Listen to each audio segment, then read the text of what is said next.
ഇച്ചിരി ഒരു ധാർഷ്ട്യം ഇടയ്ക്ക് കാണിച്ചതായി സംശയം പറയുന്നവരും ഉണ്ട്. തോൽവിക്കുള്ളൊരു കാരണം പ്രധാനമെന്ന് പറയുന്നത് ആഴക്കടൽ അതൊക്കെ ഉണ്ട്. എല്ലാം ഉണ്ടെങ്കിലും ആ ജനങ്ങളൊരു അതിർത്തി വരുന്ന രീതിയിൽ തൊഴിലാളി പ്രസ്ഥാനങ്ങളുടെ ചൂടും സ്വാതന്ത്ര്യ സമരത്തിൻ്റെ ഓർമ്മകളും ഇരുണ്ടുകൂടുന്ന ഒരു ഇടമാണ് കുണ്ടറ. ഒരുപാട് പ്രത്യേകതകൾ കുണ്ടറയ്ക്കുണ്ട്. ചരിത്ര പ്രാധാന്യമുള്ള ഒരുപാട് സ്ഥലങ്ങളുണ്ട്. സാർ, കുണ്ടറ പെട്ടെന്ന് ഓർമ്മ വരുന്ന ഒന്ന് കുണ്ടറ വിളംബരം, വേലുത്തമ്പി. ഇതിനപ്പുറം വേറെ ഒന്നും കുണ്ടറയെ പറ്റിയില്ല.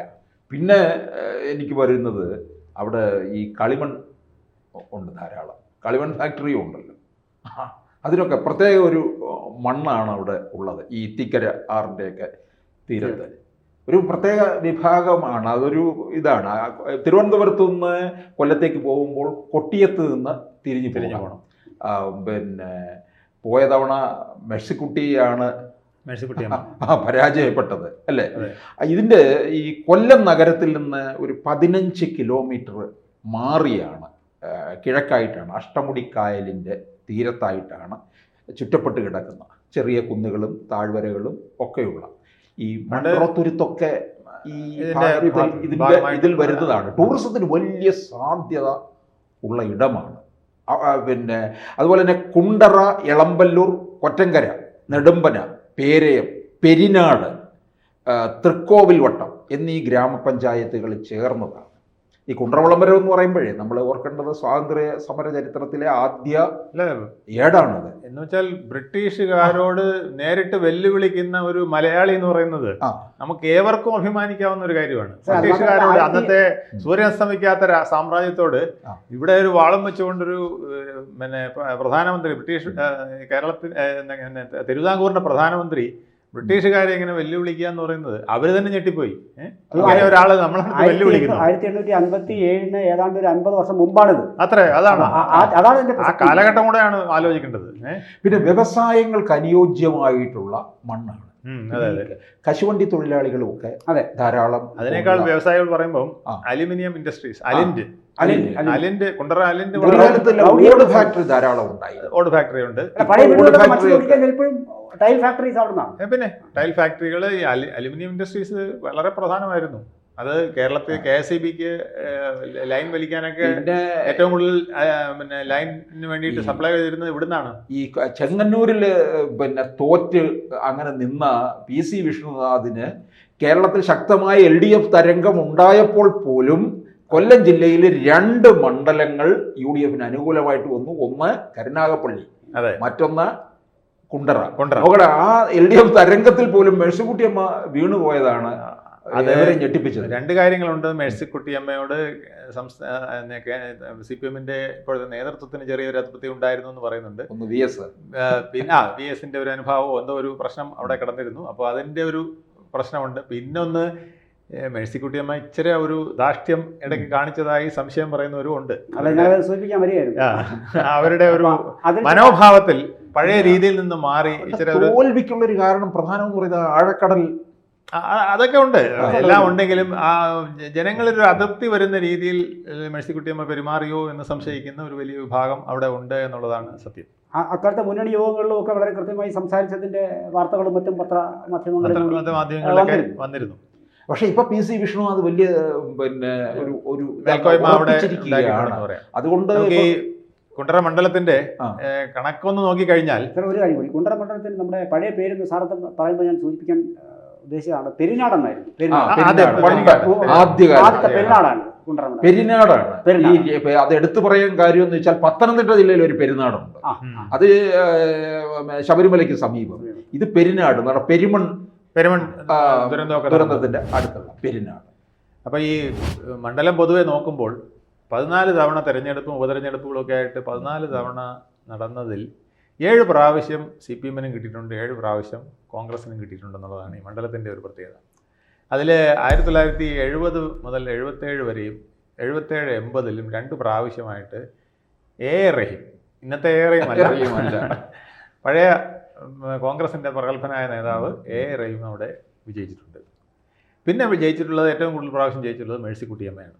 മേഴ്സിക്കുട്ടിയമ്മ 1987, 96, 2016 ഇങ്ങനെ 3 പ്രാവശ്യം മേഴ്സിക്കുട്ടിയമ്മ ആ മണ്ഡലത്തിൽ നിന്ന് ജയിച്ചിട്ടുണ്ട്.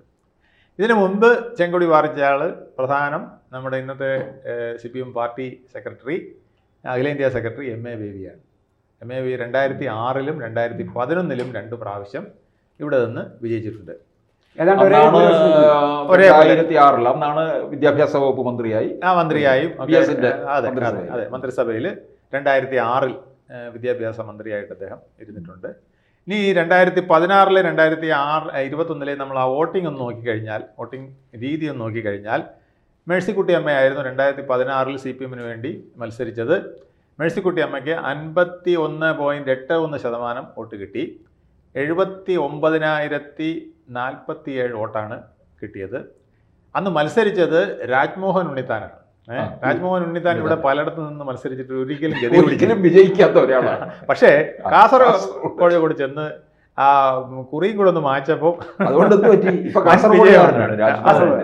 അല്ല, MI ഷാനവാസ് വയനാട് പോയതുപോലെയാണ് സമാനമായിട്ട്. അപ്പോൾ രാജ്മോഹൻ ഉണ്ണിത്താനെ വയനാട് പിന്നെ ഏത് കാസർഗോഡ് അങ്ങ് എടുത്തു എന്തായാലും.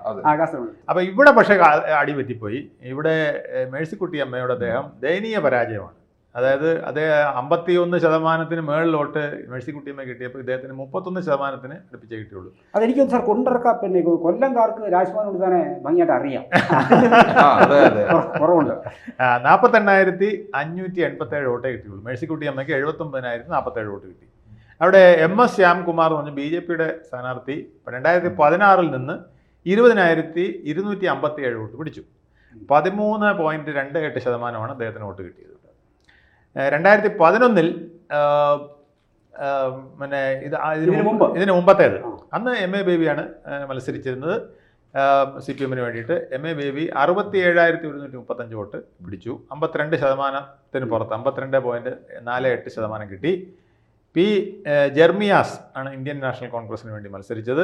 52,342 വോട്ട് കിട്ടി. അന്ന് BJPക്ക് വെള്ളിമൺ ദിലീപ് മത്സരിച്ചു. 5,590 വോട്ടാണ് കിട്ടിയത്. അപ്പോൾ ആ BJPയുടെ ജമ്പ് നോക്കണം. 2011-ൽ 5,590 കിട്ടിയെടുത്ത് 2016 ആയപ്പോൾ 20,000 ചിലവിന് വോട്ടായിട്ട് മാറി. പിന്നെ 2021-ലാണ്. 2021-ൽ വീണ്ടും മേഴ്സിക്കുട്ടിയമ്മയാണ് മത്സരിക്കുന്നത്. മേഴ്സിക്കുട്ടിയമ്മയ്ക്ക് നേരത്തെ പിടിച്ച പോലത്തെ ഏതാണ്ട് വോട്ട് കിട്ടി. 71,882 വോട്ട് കിട്ടി.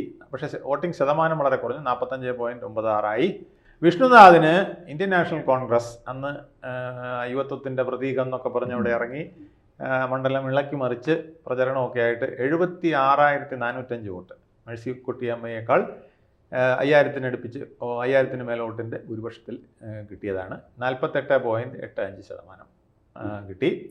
പക്ഷേ അവിടെ ആ സമയത്ത് നമ്മളൊന്ന് ശ്രദ്ധിക്കേണ്ട കാര്യമാണ്, BDJS-ന് ആ സീറ്റ് കൊടുത്തു. അപ്പോൾ 20,257 വോട്ട് കിട്ടിയിരുന്ന BJP അവിടെ BDJS-ന്റെ സ്ഥാനാർത്ഥി വന്നപ്പോൾ 6,100 ചുരുങ്ങി. അവിടെ നമ്മൾ നോക്കേണ്ടത് അത് വലിയൊരു പതനമല്ലേ? വലിയ പതനം. 13.28% ഉണ്ടായിരുന്നത് വെറും 3.9% ആയിട്ട്. അതായത് 20,000 വോട്ട് പിടിച്ച ഇതാണ്. 20,257 വോട്ട് പിടിച്ചെടുത്ത് BDJS വന്നപ്പോൾ 6,100 ചുരുങ്ങി. അത് 11-ൽ 5,000 ചിലവാൻ വോട്ടിൽ നിന്നാണ് 20,000 പോയത്. അതെ, അതിന് മുമ്പ് നേരെ തിരിച്ച് 21-ൽ വന്നു എന്നുള്ളതാണ്. BDJS-ന് അവിടെ വലിയ സ്ഥാനമൊന്നും ഇല്ല, പ്രശ്നമാണ്. അതായിരിക്കാം ഒരു പക്ഷേ വന്നിട്ടുള്ളത്. പിന്നെ വേറൊന്ന്, വിഷ്ണുനാഥിന് വിജയിക്കട്ടെ എന്ന് വിചാരിച്ച് ഈ മേഴ്സിക്കുട്ടിയമ്മ പൊട്ടേണ്ടത് ആവശ്യമാണെന്ന് BJP-ക്കാർക്ക് ഒരു വലിയ വേറെ കാര്യം ഓർക്കണം. തൊട്ട് ചേർന്ന് കിടക്കുന്ന ചാത്തന്നൂർ മണ്ഡലത്തിൽ BJP 2ാം സ്ഥാനത്താണ്. വിജയപ്രതീക്ഷ വെച്ച് പുലർത്തുന്നതോടുകൂടിയാണ്. പക്ഷെ മാത്രമല്ല സാർ, ഈ പിന്നെ എനിക്ക് തോന്നുന്നു മേഴ്സിക്കുട്ടിയമ്മയോടുള്ള പാർട്ടിയുടെ ചില പിണക്കങ്ങളും ചിലപ്പോൾ വോട്ടുകളായി അതും വിഷ്ണുനാഥിന് ഗുണം ചെയ്തിട്ടുണ്ടാവാം. എന്തായാലും വിഷ്ണുനാഥ് 5,000 അടുപ്പിച്ച് വോട്ട് അവിടെ ഭൂരിപക്ഷം പിടിച്ചു. 4,511 വോട്ട്. 30,000-ൽ പരം വോട്ടുകളുടെ ഭൂരിപക്ഷത്തിൽ നിന്നാണത് മറിച്ച് 5,000-ഓളം ഭൂരിപക്ഷത്തിലേക്ക് വന്നത്. അപ്പോൾ അത് വലിയ വിഷ്ണുനാഥിനെ ഇത്തവണ കൊല്ലത്തേക്ക് മാറ്റാനുള്ള ചെറിയ ശ്രമമൊക്കെ നടക്കുന്നുണ്ട്. കാരണം കൊല്ലത്ത് കൊണ്ടുവന്നു കഴിഞ്ഞാൽ ഇപ്പോൾ വളരെ സുരക്ഷിതമാണ് എന്നുള്ള രീതിയിൽ. കാരണം അവിടെ LDF ഒരു വലിയ ക്ഷീണം സംഭവിച്ചിട്ടുണ്ട്. പക്ഷേ അല്ല, ഈ മണ്ഡലം പിടിക്കാൻ പറ്റിയ ഒരാളാണ് വിഷ്ണുനാഥ്. വിഷ്ണുനാഥിന് അത്തരത്തിലൊരു കഴിവുണ്ട്. ഒരു തോൽവി വന്നതിന് ശേഷമാണ് പിന്നീട് ഒരു പാഠം പഠിച്ചു എന്നുള്ളത്. അല്ല, മറ്റു പലർക്കും ഉള്ള പോലെ ഉള്ള ഒരു മോശപ്പെട്ട പേര് വിഷ്ണുനാഥൻ ഇല്ല. മറ്റ് പല കോൺഗ്രസ് ചെറുപ്പക്കാർക്കും ഉള്ള ഒരു ദുഷ്പേര് ഇല്ലാത്ത ഒരാളാണ് വിഷ്ണുനാഥ്. ജനങ്ങളുമായിട്ട് ഇടപഴകുന്നതിൽ നല്ല സൗമ്യമായ പെരുമാറ്റം, അതൊക്കെയാണ്. അപ്പൊ ഈ മേഴ്സിക്കുട്ടിയമ്മയും വിഷ്ണുനാഥ് നിന്നപ്പോൾ അവിടെ ജനം മാർക്കിട്ടത് അതാണ്. അഹങ്കാരം ഉള്ളതും ഇല്ലാത്തതും എന്നുള്ള രീതിയിൽ അന്ന് മാർക്കിട്ടു. മാത്രമല്ല, ചെറുപ്പക്കാരും മുതിർന്നവരുമായിട്ട് ഒരേ തരത്തിൽ ബന്ധപ്പെട്ട് പോകാൻ വളരെ സമർത്ഥനാണ്. അത് അദ്ദേഹത്തിന്റെ ഒരു പ്രത്യേകതയാണ്. ഇനി നമുക്ക് പാർലമെന്റിലേക്ക് നോക്കിയാൽ കുണ്ടറ നിയമസഭാ മണ്ഡലത്തിൽ ലഭിച്ച വോട്ട് UDF-ന് 2019 ലഭിച്ചത് 52.5% വോട്ടുകളാണ് UDF-ന് ലഭിച്ചത്. 79,217. 36.4% 2019 LDF-ന് ലഭിച്ചു. 54,908 വോട്ടുകളാണ് ലഭിച്ചത്. NDA-ക്ക് 14,696, 9.7%. ഇത് നേരെ 24-ലേക്ക് വരുമ്പോൾ UDF-ന് 50 കുറച്ച് കുറഞ്ഞു, 50.3 72,496 വോട്ട്. LDF-ന് 31.5 LDF-ന് ലഭിച്ചത്. നല്ല വ്യത്യാസം കുറവുണ്ട് അവർക്ക്. 47,391 വോട്ടുകളാണ്. പക്ഷേ 9.7 നിന്നും NDA 16.5 അവർക്ക് അവരുടെ നിലവാരം വോട്ട് വിഹിതം വർദ്ധിപ്പിക്കാൻ കഴിഞ്ഞു. ഇവിടെ നമുക്ക് എടുത്തു പറയേണ്ടി വരുന്നത് NDA-യുടെ വളർച്ചയാണ്. നമ്മൾ ആവർത്തിച്ചത് പല മണ്ഡലങ്ങളിൽ ഇത് ചൂണ്ടിക്കാണിക്കുന്നത് പറ്റുന്നതുകൊണ്ടല്ല. സ്വാഭാവികമായും കേരളത്തിൽ ഒരു മൂന്നാം മുന്നണി സ്വാഭാവികമായി രൂപപ്പെട്ടു വരുന്നു എന്ന് ഞങ്ങൾക്ക് പ്രേക്ഷകരെ അറിയിക്കേണ്ടുന്ന ഉത്തരവാദിത്വം ഉള്ളതുകൊണ്ടാണ് നമ്മൾ സാധാരണ വളരെ നെഗ്ലക്ട് ചെയ്ത് പോകാവുന്ന ഒരു അവസ്ഥയിലല്ല കാര്യങ്ങൾ. ക്രമേണ വർദ്ധിപ്പിച്ച് വരുന്നുണ്ട് മൂന്നാം മുന്നണിക്ക് സാധ്യത. അത് നമ്മുടെ പ്രേക്ഷകരെ കൂടി നമ്മൾ അറിയിക്കുക കൂടിയാണ്. കൂടുതൽ പോരാട്ടം നിയമസഭയിൽ ഉണ്ടാകാനുള്ള സാധ്യതയും ഇത് കാണിക്കുന്നു സാർ. അങ്ങനെ ലോക്കൽ ബോഡി ഇലക്ഷനിൽ സാർ സൂചിപ്പിച്ചായിരുന്നു. ലോക്കൽ ബോഡി ഇലക്ഷൻ്റെ ഞാൻ നോക്കിയപ്പോൾ 2025 പൊതുവിലുള്ള പല വാർഡുകളിലെയും വോട്ടുകൾ എണ്ണി നോക്കിയപ്പോൾ അതിൽ LDF-ന് 59,564 വോട്ടാണ് കിട്ടിയത്. UDF-ന് 55,053. അപ്പോൾ ഇവിടെ ഇപ്പോൾ LDF-നാണ് ശകലം മേൽക്കോയ്മ വന്നിരിക്കുന്നത്. 4,500 ചില്ലാനം വോട്ടിൻ്റെ ഭൂരിപക്ഷം അവിടെ ഉണ്ട്. എന്നാൽ BJP അവിടെ ഒരു ജമ്പ് നടത്തിയിരിക്കുകയാണ്. അതായത് 2021 6,100 ഉണ്ടായിരുന്ന വോട്ട് BJP 33,820 മാറ്റിയിരിക്കുന്നു. അതായത് അവരുടെ 16-ൽ അവർ നേടിയ 20,000-നെ കവച്ചു വെച്ചുകൊണ്ട് ഏതാണ്ട് 13,000 വോട്ട് അവർ കൂടുതൽ വാങ്ങിച്ച് 33,820, ഏതാണ്ട് 34,000-ന് അടുപ്പിച്ച് വോട്ട് അവരെ പിടിച്ചിരിക്കുന്നു. അപ്പോൾ അത് നല്ലൊരു ഫൈറ്റിനുള്ള ഒരു മണ്ഡലമാണ്. മാത്രമല്ല, ഈ അടുത്ത കാലത്ത് ഞാൻ ആ പ്രദേശങ്ങളിലേക്ക് മണ്ഡലം തീർത്തു. അപ്പോൾ അവിടെ ഭാഗങ്ങളിലേക്ക് ചെല്ലുമ്പോൾ നമ്മളത് വളരെ കൃത്യമായി ചോദിച്ചു. ഈ പള്ളിയുമായി ബന്ധപ്പെട്ട് നിൽക്കുന്ന ഒരു വിഭാഗം ആൾക്കാർ അവർക്ക് വീഡിയോയ്ക്ക് ക്യാമറയ്ക്ക് മുന്നിൽ അവർ തുറന്നു പറഞ്ഞു ഇക്കുറി ഞങ്ങളുടെ വോട്ട് BJP-ക്കാണെന്ന്. ഞാൻ അതിശയിച്ചു പോയി. ഒരുപാട് പേര് തുറന്നു പറഞ്ഞു. അവരെ അങ്ങനെ ആവേശം കൊണ്ട് നിൽക്കുകയാണ്. അപ്പോൾ ആ പ്രദേശങ്ങളൊക്കെ നമ്മൾ ചെല്ലുമ്പോഴും അങ്ങനെ ഒരു പറച്ചിൽ അവിടെ ക്യാമറയ്ക്ക് മുന്നിൽ പറയാൻ അവർക്ക് യാതൊരു മടിയില്ല. ആ മാറ്റങ്ങളായിരിക്കും അവർ പക്ഷേ ഈ വോട്ട് പഞ്ചായത്തിൽ കണ്ടത്. വലിയ വ്യത്യാസമാണ്. 33,820 എന്ന് പറഞ്ഞാൽ 34,000 വോട്ടോളം ആയില്ലേ. അപ്പോൾ അത് ഏകദേശം ഒരു ത്രികോണ മത്സരത്തിനുള്ള നല്ലൊരു കാൻഡിഡേറ്റിനും കൂടെ നിർത്തുകയാണെങ്കിൽ കുണ്ടറയിൽ BJP-ക്ക് ഒരു ത്രികോണ മത്സരത്തിന് ഒരു കളമൊരുങ്ങുന്ന സ്ഥലമാണ്. ഒന്നാമത് പിടിച്ചില്ലെങ്കിലും ഫൈറ്റ് ചെയ്ത് നിൽക്കാൻ പറ്റിയ ഒരു ഇടമാണ് എന്നുള്ളതാണ്. കൂടുതൽ വാർത്തകളും വിശേഷങ്ങളും നിങ്ങളിലേക്ക് എത്താൻ ABC മലയാളം സബ്സ്ക്രൈബ് ചെയ്യുക, ബെൽ ബട്ടണും അമർത്തുക.